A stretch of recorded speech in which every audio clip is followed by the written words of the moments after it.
On today's episode of the Coaster Life podcast, we are talking with Cam, who runs the Instagram account Hyperthrills, also known as Candymonium Cam. This is our first episode of what I'm calling a deep dive, where we go into the lives of different coaster enthusiasts to learn more about them, and hopefully this one succeeds, so we can do plenty more going down the road.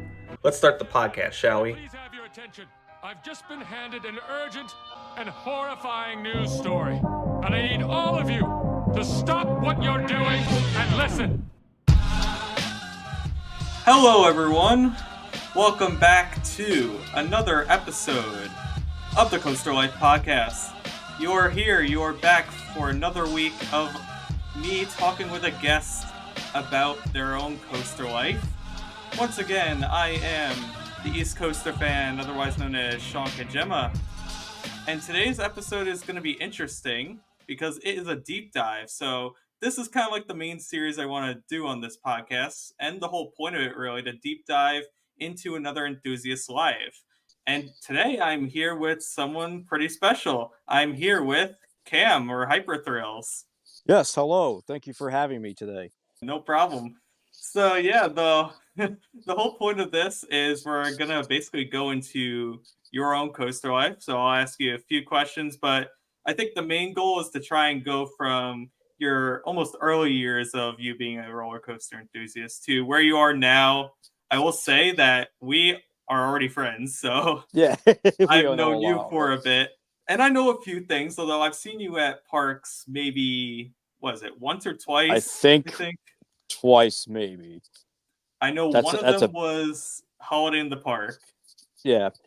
And then I know there's been a few times that I've seen you working, and we'll get into that. Yeah. I'm sure.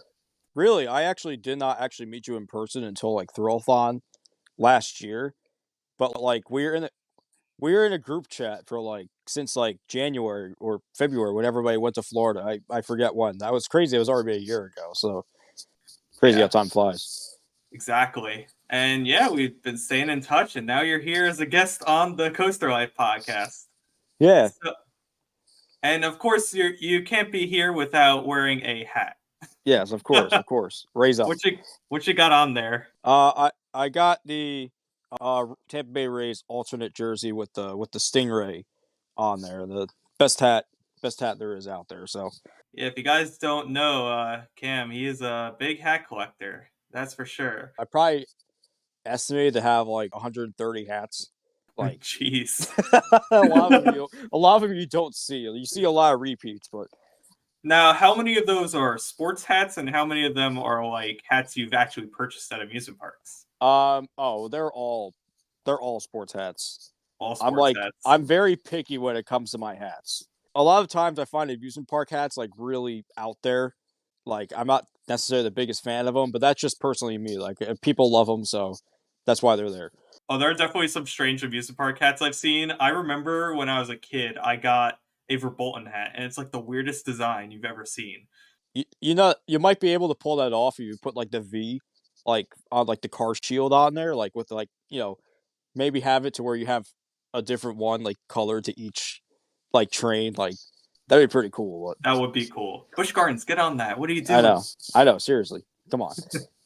All right. So for those who don't know you, Cam, I guess give a brief introduction to both yourself as well as your account, which is Hyperthrills. Yes. So, obviously, my name is Cam, as you can see on the screen, as we introduced before. I'm Hyperthrills. I started my account back in October of 2021.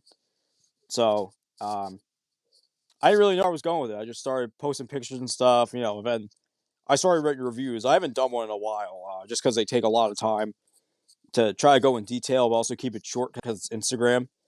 I do have a YouTube channel. It's been inactive for a while, but it is there. So I'm trying to figure out a way to get videos on there. Not have the scripts like too boring in some cases. You don't want to keep dragging along, but yeah, trying to work on that. But yeah, mostly reviews, pictures, reels, normal Instagram stuff. Yeah, and you go pretty in depth with your reviews on Instagram. That's for sure. I try to like I try to like remember my rides on whatever ride I'm putting out there. Just because I like doing it. I like putting my experience on a ride. It may be completely different from somebody else's. No, that's fair. I mean, everyone has their own unique perception of riding coasters. It's Yeah. honestly part of the fun of being an enthusiast, in my opinion, hmm just hearing all these different opinions. Yeah, and like you know what, like it's kind of like where some people say that like a ride or like I always say like people sometimes focus way too much on elements. Like I'm mostly there to just ride roller coasters. Like that's really what it is. But also I go sometimes into way too into like what each element does, or if you know I could go on about it, but I'm just curious, like, how do you look at these different elements that have all these wacky names? that's the thing. Like, not every element is gonna feel the same. Like, Hmm. not every airtime hill is gonna feel the same. Not every vertical loop or um. There's a million elements out there. I'm already blanking. Um, yeah, so they're not. They don't all feel the same. Like they all have their own unique like take on what each element does. So And there's tons of things that go into that too. It's endless. yeah, it's that's the thing when you ride so many, they all feel different, but they all feel the same after a while. I know that just contradicts what I just said, but like Yeah, so for anyone who's getting into the roller coaster enthusiast world, maybe you're the type of person who's never been upside down. Just know once you get done with one, they're kind of all similar after that. yeah, Differences here and there, but hmm it's what we enjoy. yeah, So let's start now, I guess, by going back. So, ah. how long have you been a coaster enthusiast? So really, I really don't go back that far. I really only started back in like September of 2021. So really, all those years before that, I was like, all I did was like go to Disney, and that was it. I had one prior visit to Busch Gardens, Tampa. Um, and I visited Great Adventure as like a kid, but mostly Hurricane Harbor and the Movie Town Water Effect, and probably Bugs Bunny National Park. But really, I don't really remember that much about the park except seeing like the Scream Machine and Rolling Thunder. But uh, yeah, like I remember going to Hurricane Harbor when like King Ka opened. All you saw was like King Ka the entire time, but that was it. So like I probably didn't ride my first roller coaster Great Adventure until like 2021. Ah, and So what's interesting, I know just from personal experience talking to you, is that mhm. you've lived in different places throughout most of your life too. I lived like I was born in New Jersey. I lived there till I was 11. I actually moved down to Florida for a while, and mind you, like that's how I went to Disney a lot. I visited Busch Gardens Tampa once, and didn't ride any of the B&Ms. Um, but I did see Gwazi though. I did see it. You Like didn't ride it though. I didn't ride it. It was already closed at that time, but I did see it. And Ah, I wanted to ride it because I'm like, ooh, wooden roller coaster. I've never been on one of those, but uh, it was unfortunately closed. whether that's a blessing or a curse, you guys can decide who are listening to this. I don't know how good it actually was, like, or if it was I've good heard at all. horror stories. I Yeah. mean, if it was anything like the older GCIs I've ridden, so like Ugh. old school Wildcat and Roar at Six Flags America, ugh, Oh. Oh. yeah, those Oh.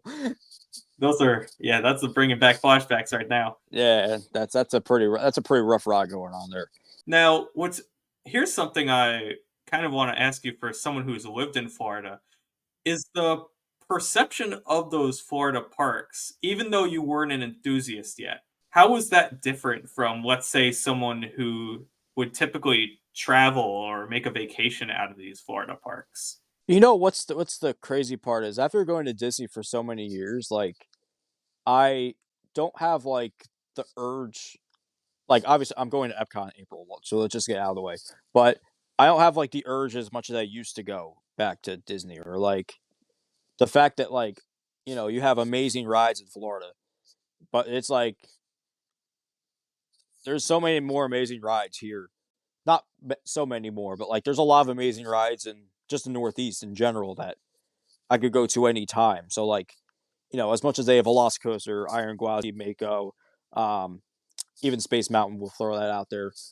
But there's so many amazing rides up here too. Like it balances out after a while. So I think it's just the uniqueness of being in Florida. It's where like the theme park capital of like I don't know if you want to go as far as the world, but like the United States, pretty much. So You could definitely make an argument for the world, though. yeah, I I mean, would definitely say the there's world, but so like, many parks mhm. there that are just so world famous and people travel.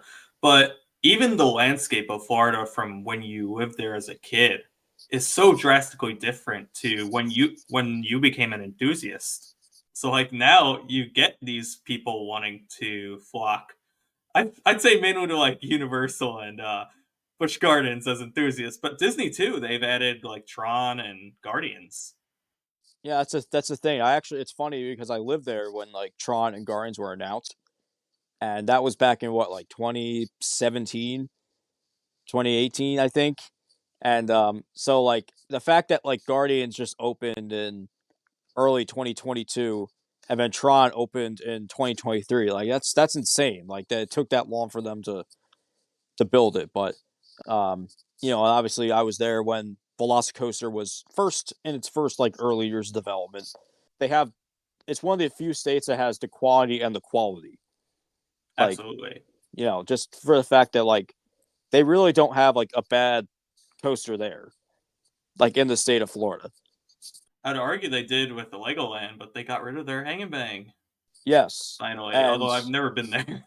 I've never been there either. I remember when it opened too. Like that's the crazy part. Like it was like I think it was called Botanical Gardens or the Sunken Gardens. I think Forget off it's the Cyprus. Cypress Gardens. That's what it was. Yes. And then Legoland came over and put a bunch of Legos in there. So yeah, That's what they did. That's all they did. yeah, they just threw a Put a bunch few of Legos in Legos here there. and there.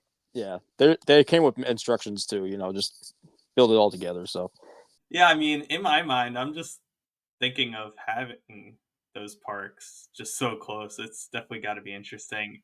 And it gives you a unique perspective, especially as a kid. Even though you weren't an enthusiast at the time, you have those memories of being so close to those just incredible parks.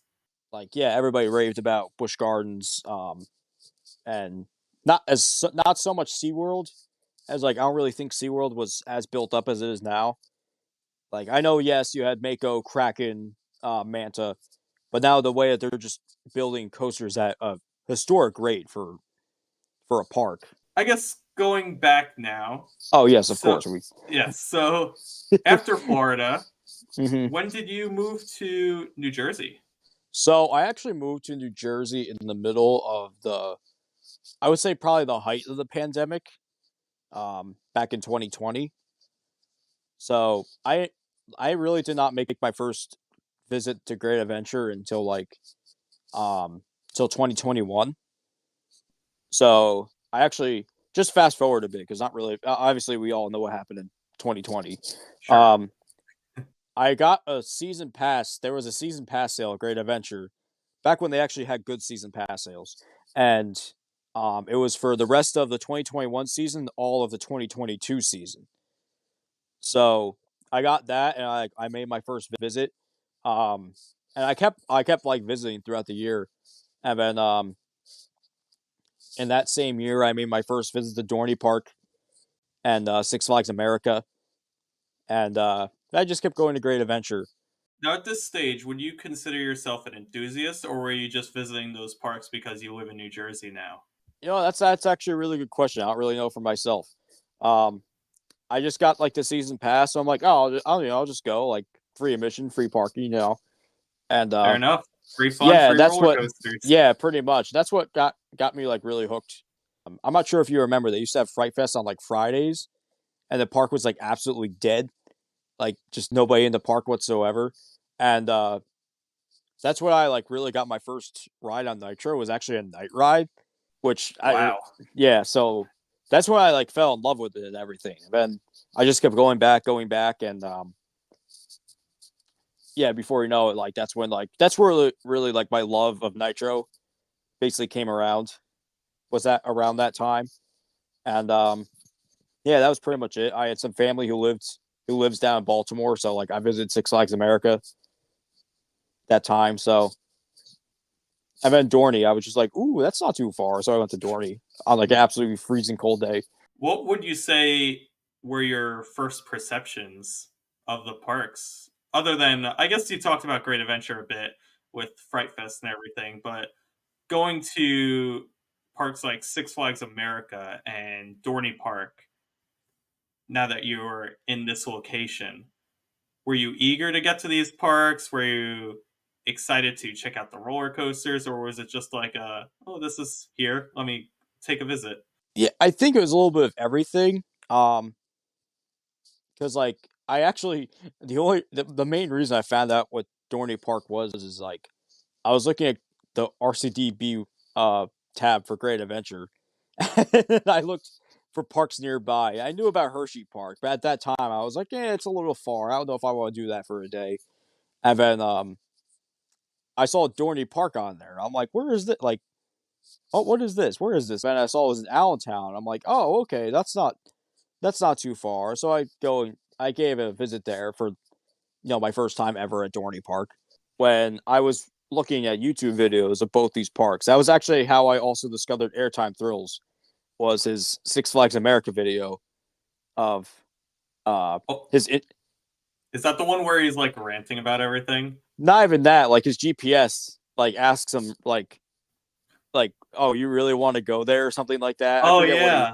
Yeah, that's how I found out about Airtime Thrills. And then he like went there opening day and like everything kept breaking down. So like my perception of the park was not that great at that point in time either. But and then of course everybody like complaining that like, oh, Dorney Park hasn't gotten a roller coaster in all these years. Like the last one they received, it closed, and like, but I don't know. I had a great time at Dorney Park. I've always said Dorney is one of the most underrated parks out there. I don't think I've ever really had that bad of a day there where I'm like, man, screw this park. I'm never coming back. No, like it's It's actually such a like gem. it's such a like super underrated park. Like when like Great Adventure slams or Hershey slams, like Dorney has like a really good crowd level. And honestly, of all their rides, like I've only had maybe like a few breakdowns on Possessed, like ever, but like never anywhere else have I had a breakdown that's like long for a long period of time. So I don't know what they're doing there, but everybody should be Dorney's maintenance team. I mean, they're not only running those roller coasters and that intimate impulse, but also the old stuff too. The whip. What else you got? The meteor, demon drop. Yeah. Yeah. So you got a whole bunch of old rides there that they keep going. So If you're in the region and have not been to Dorney Park yet, definitely go. I Especially, this is the best time to go this year with a oh brand new yeah. roller coaster going there. Hmm. To which, what you were saying, I'm curious how the lines are going to be for Iron Menace opening year. You know, as much as me as like the enthusiast in me is like, oh, I hope the crowd levels are the same. I also want like people to show up to Dorney Park, like that they see that this is a brand new attraction again. It's not just like a small addition. Like it's a big addition for Dorney Park. I mean, it's really cool. Like when you see it on the highway, like that, like it makes such an impression too. Like I know it's so weird. Like you should just be able to see Steel Force and Possessed, and now there's Iron Menace right there. So it's gonna look great right where they put it. And I love how like the incline loops like right behind the road as you're like driving down. Oh yeah, it's great. Like I'm really excited for that. But also too, like I'm curious, like it's no secret that the main draw of Dorney Park is Wild Water Kingdom. That is always the most slammed area of the park. And then Dorney on a Saturday sometimes is like completely empty. yeah, you look at most water parks. I mean, like what is the most congested area in Hershey Park? Like it's walking by the boardwalk to get to Wildcats Revenge. And It's then Wildcats insane. Revenge's walk on. Yeah. Speaking of Hershey Park, I do want to talk about that park for a second because not only are you known as Hyper Thrills, but you have another nickname as well. Thanks to our good friend David, who was also known as Stormrunner Sam. Whoop Um, whoop. we were kind of throwing it out there, like it's like you know what, it starts with a C. Why, like why don't you just like what about Candymonium Cam? And it just kind of stuck around from that point. Like I was just thought it was funny because he's like Stormrunner Sam. So I'm like, I'm gonna put a ride in front of my name too, see what happens. I need to figure out if I can do one. I would have taken Stormrunner Sean, but he decided to take the name Sam. You could be like Skyrush Sean or like Steel Force Sean. If Skyrush gets better, then maybe Skyrush Sean will be in my Oh, cards. are you like not a fan of the Skyrush? Oh no, I love Oh, Skyrush. I'm okay. just curious to how it's gonna run. Also, Yeah, I like the Wildcats Revenge much better now. Hershey Park's a great park, and I'm glad to see that they're improving like one of their headlining attractions. Too much different than the other older ones, but you know, I'm still excited to see how it rides. Me too, and I know I'm not going to be there opening day, but I'm curious to see like the public perception of everyone who does get to experience that. Yeah. Hopefully around opening, we'll see what happens. Also, just want to put it out there, no beef towards Stormrunner Sam or David. Oh no, no, we We're love close him. friends with Yeah. him, absolutely, Hmm. and I'll try to get him on the podcast one day. That's for sure. Yeah. Uh, so you talked about your nickname as Candemonium Cam. And you mentioned before that you're a big fan of Nitro at Six Flags Great Adventure. Explain to me why you like B&M Hyper so much. You know, that's actually really a really interesting topic because like whenever I go to a park that has a B&M Hyper, like you will probably see me at that B&M Hyper. I love some of the forces that like the older ones pull. So, you know, I don't know what I really love about them. Like I rode Nitro first, and then I rode a polished chariot, which I don't know how Busch Gardens keeps that thing so smooth after all these years. It is so smooth, that It thing. is like literally one of the smoothest coasters I've ever ridden. And then also right next door, Griffin, I'd argue is even smoother. Yes, that is actually like compared to Shikra, like Shikra's not bad by any means, but there are some parts where like Shikra does have like a pretty bad rattle, but Griffin is like the smoothest, um, probably the smoothest being a dive coaster I've been on. Hopefully Iron Menace changes that.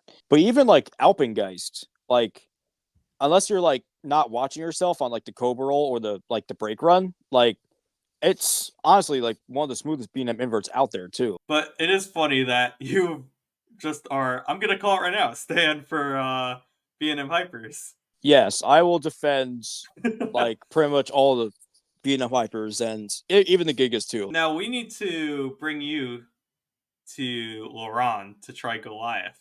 I have heard good things about it. Yeah, I mean, you know what? Like the thing is too, like with like Goliath at Laron's, like even though it is only like 170 feet, like it still uses the same trains. It's basically just like a B&M mini hyper that like looks just has like some phenomenal floater airtime. So it looks like a really fun ride. I do think that the ones at Canada's Wonderland, they're probably well, I should say the one because you have a Giga there, but is a like a better ride. At least it looks like in my opinion, but Hmm. that's just me. And then I gotta bring one more up, one more hyper. This one is in the news recently in the coaster world, and that is the coaster formerly known as Intimidator, Ah, which yeah, I like. I don't mind the name. The name has grown on me a bit. Um, I know like it was a very last minute thing, like, but Oh, you could just tell. yes, but like the way that the sign looks, it looks something like very out of Six Flags, and that's like pre-merger and everything like that. So like, even the trains, like you could like, I'm sure at some point it will have like a decal, but it's just kind of weird that like the ride is the same colors and so are the trains. Like there's no changes to like the ride itself whatsoever, just the name and the lack of the Intimidator on the Intimidator name on the front hood of the car. I was seeing those pictures and I'm like, that's it, because they did like a good job with like the story back, or yeah, they did such a good job with setting up the story and everything, and I thought connecting it to Thunder Road was a good idea too, but execution's not so great right now. I do have a feeling like next year we'll probably see a lot more changes. Um, with the with the whole like queue line trains. Um, I would even go as far as say maybe the coaster track itself. I have no idea. Like in terms of like paint color scheme and everything. So I mean, we'll have to see. Nah, the coaster that needs that is Nitro. Yes, They I switched the I trains and did nothing else. any B&M hyper that's in like the Six Flags chain needs like a major repaint. Like Nitro is not the only victim, unfortunately. I will get so excited the day they announce that Kingdom Ka gets a repaint. One, because I'm not sure if they'd ever do that, but if Six Flags can hire painters who are willing to do it. Well, that's the thing. Like Bainham Painting, who did Top Thrill Jackster, like they want to do King Ka. Like, Top Thrill Well, Jack, they'll but get paid a lot for it. yeah, like the thing, like Top Thrill Jackster did cost like a lot of money to paint, just for the amount of like sheer height and like beyond just the track, like the whole support structure itself. I mean, that's a Mhm. lot to paint right there. But I would be happy to see King Ka get a new paint job. Now that we're kind of back on the topic of Great Adventure, I feel like this is a good time than any to mention something about your own coaster life that I'm sure you can go into a lot of detail about, and that's that you're a ride op at Great Adventure. So actually, it's funny because for this upcoming season, I will not be working in rides. Um, Ah, okay. yeah, so I decided to move on from rides. I'll still be working at the park. I do work a full time job, so like there were points where the rides they get a little bit too much, especially like during Fright Fest where there's understaffing. It's no fault of the park. Like there's nothing they can do about that. But there was a lot where I was like, yeah, but I love the people I work with.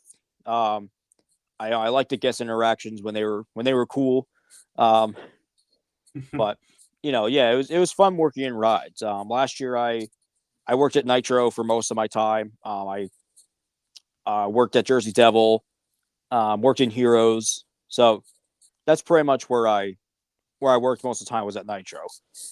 It's funny you mentioned that because I kind of I dug into some of my videos and I found a time that I ran into you at Nitro. So, for context, if you haven't seen this video on YouTube, this is from Throwathon. I'm with a few people. One of them who you'll see is Gabe and Amanda from GNA Thrills, Mhm. and yeah, there's this fun moment from Throwathon.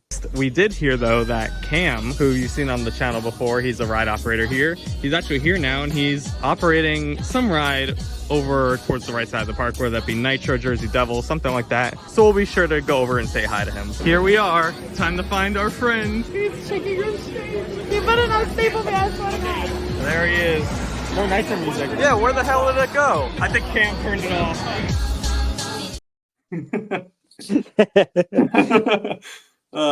I think I don't know who was more excited, me or Amanda at that Yeah, I moment. don't know. Like, But then, were you the one who turned off the Nitro music? no. So I never addressed that with you. it's actually funny when you talk about the Nitro music.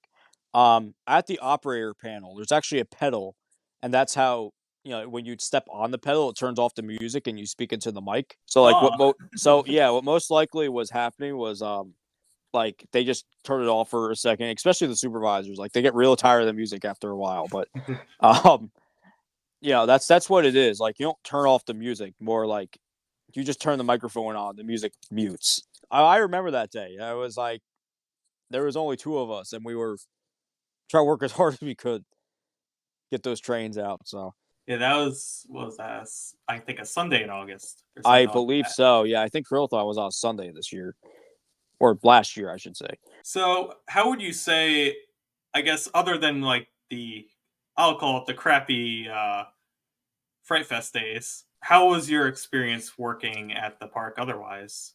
So I would have to say, like, as much as people like give Great Adventure a lot of crap for being Great Adventure, um, it it is like a fun park to work for.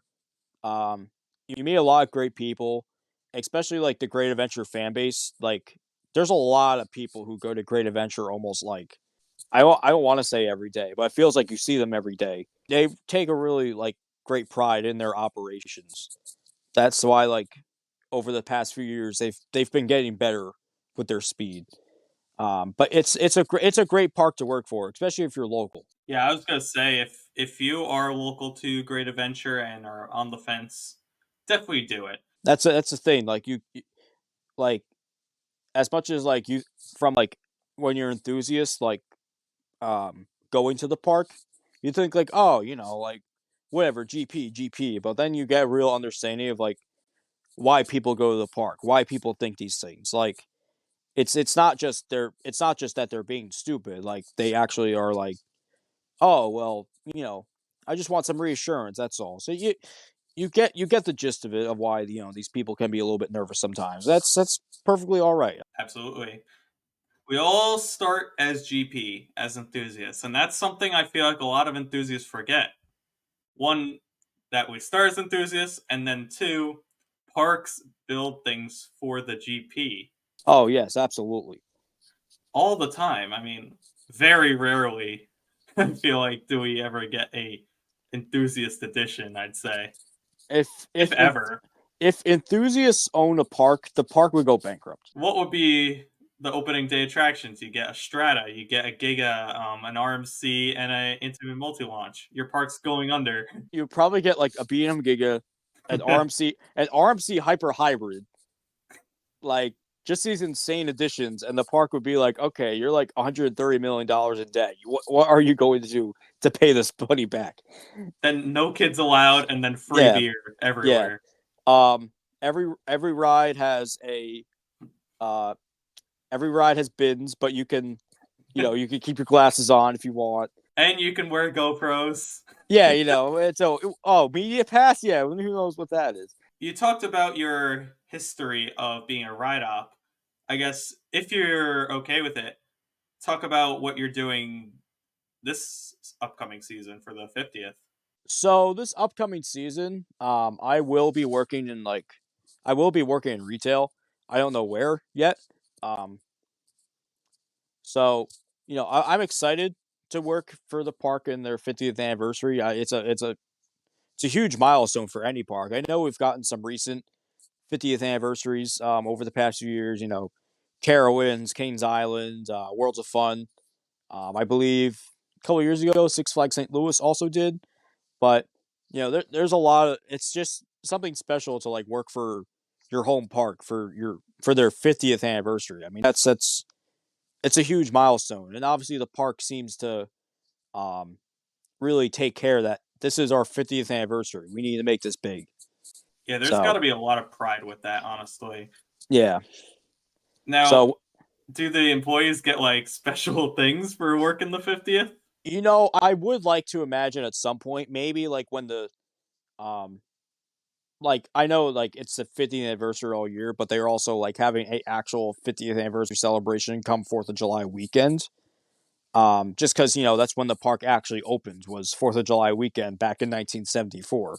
So um, I imagine maybe something. I don't know. Who knows? I mean, even just a button, I don't care. Like give me the button. Like give me the button with the logo on it, I'd be perfectly all right. And knowing the president of Six Flags Great Adventure, who I've met a few times during this past holiday in the park, very nice guy. I'm sure you've run into him more than I have, even I, maybe working at the park. what's funny is I've actually never met him. Really? Yeah, I've never met him before. Huh. Do Like you know I what he know looks like? I've seen pictures of him and I know his history of parks, but like I've never actually met the guy. So even though he is like my big boss, I've never actually like met him. From the few times I've run into him, seems like a really nice guy. Seems to be putting a lot of care and attention to the park. I don't know how much you could say about how it was pre Brian. Brian's the name of the president, by the way, if you Yeah. didn't Yeah, I did, yeah. know. uh, from an outsider perception, it looked like Great Adventure between CEOs was just like doing whatever the hell it wanted. And like no leadership or anything like that. in an outside perspective, like yes, definitely. Like I remember all 2022, there was the rumors of the Giga going in the arena by Medusa, uh, which to me it sounds a little ridiculous right now. But we were all like, "Oh my god, Giga coaster!" Like, but um, definitely seemed that like the park was just kind of going its own direction, and we didn't really know. And then like once Salim came in, and then everybody freaked out. Salim came in, and everybody calmed down when Salim did his thing. Uh, and then with the new president Brian, he seems to really care for the park and its history and its fans, and he seems to be taking the park in the right steps towards a brighter future, whether it's merger or not. So he's ready to make Great Adventure like a true destination park. Yeah, I'm really excited to see, especially this season, now that he's fully under the leadership role of Great Adventure now. A lot of the planning's taken place, and he has the full year to work with. He kind of joined like middle of last year, if you didn't know, and he seems like a promising park president from just the things that have already been announced for the 50th. Yeah. But yeah, I'm excited for the 50th. I already announced that I'm going to be going opening day, so I'm really excited for that. I also tease this on Instagram, but I'm pretty sure a lot of my followers could guess what I was getting at. I did literally today bought a brick. Yes, you did buy a brick. Did you actually put like what you Yes, sent us? Oh, I did. I'm not going to say what it is here because I want it to be a surprise for a video, but I yeah. sent it to a few people, and Wow. yeah, that's gonna be funny. I Yeah. hope they approve it. I did buy a brick back in like January. So I will be there too. Are you gonna be there opening day, or are you gonna be working? Do you know right now? Unfortunately, I will not be at opening weekend at all. Uh Oh, that's right. I think I remember yeah. you told me that. Yeah, I will my first visit to Great Adventure may not even be till like as like a guest, may not be until like maybe Easter weekend. Like we'll see what happens. I don't know my schedule. I don't even know why I'm visiting Hershey first. Like I gotta figure that out myself. yeah, I mean like as much as I love that park, like I'm also like, well, besides Sky Rush, like there's not a no pun intended. There's no rush for me to get back to the parks. So as of right now, I guess now that we're reaching towards the end of this recording of the podcast episode, what would you say that you're looking forward to for the future coaster enthusiast journey that you're a part of? It could be this upcoming yeah, year, it could be years down the road. I would say my biggest place I would like to go to next. I don't know when this is happening. I would really like to get out to California, especially Southern California. Um, Disneyland, Knott's, Magic Mountain, probably somehow fit SeaWorld San Diego in there. But like I'd like to go out to Texas. I know there's also Canada too. The possibilities are pretty much endless. Like I also have this weird urge to go to Missouri, but that's It's Six Flags St. Louis. I had Six Flags St. Louis. You have Silver Dollar City. Uh, I mean, Worlds of Fun looks like a decent little Cedar Fair park. So In my mind, and let us know if I'm completely wrong with this, but in my mind, Worlds of Fun is like Dorney. So, and I like Dorney, so I'm gonna like Worlds of Fun. So that's like my that's my thinking about it. I might have like bias towards like Steel Force, but I mean like Still Force is you know, pretty good. Mama looks pretty fun too. So with that, that is gonna be the end of our deep dive with Hyper Thrills. So first of all, I would like to thank you, Cam, for coming on this episode of the podcast. It was great talking with you as always. Yes, thank you for having me on. I hope see each other again in real life soon. Absolutely. And I'm sure we'll see each other a lot this summer and meet up at parks and hopefully get to ride something because we've surprisingly, I don't think, ever ridden a coaster together. We went to Great Adventure, and yet we didn't ride a single roller coaster with each other. Granted, it was like 30 something degrees that night. It And we was were like, cold, yeah. very cold. Yeah, we got to get on that. I know. We really do. Maybe I'll start by riding Turbulence. Or Ooh, that sounds like a good idea. maybe Rattlesnake, I don't know. But anyway, that's going to be the end of this episode of the Coaster Life podcast. So, real quick, if you would like to follow our guest for this episode of the Coaster Life podcast, be sure to follow him on both YouTube and Instagram at Hyper Thrills, on Instagram at Hyper_Thrills. Same with myself. If you would like to see what I'm up to, you could follow me on Instagram or YouTube at East Coaster Fan. If you would like to learn more updates regarding the Coaster Life podcast, when new episodes are going up, who's the next guest is going to be, then be sure to follow that Instagram, which is at the Coaster Life. If you are listening to this on our audio platforms such as Spotify and Apple Podcasts, be sure to check out the video version where you can see me waving my arms right now, and vice versa. Vice versa, you can catch the audio version if you're watching the video on the East Coaster Fan YouTube channel. So with that being said, thank you all so much for watching or listening. Go out there and enjoy your very own coaster life. Bye, guys. Bye.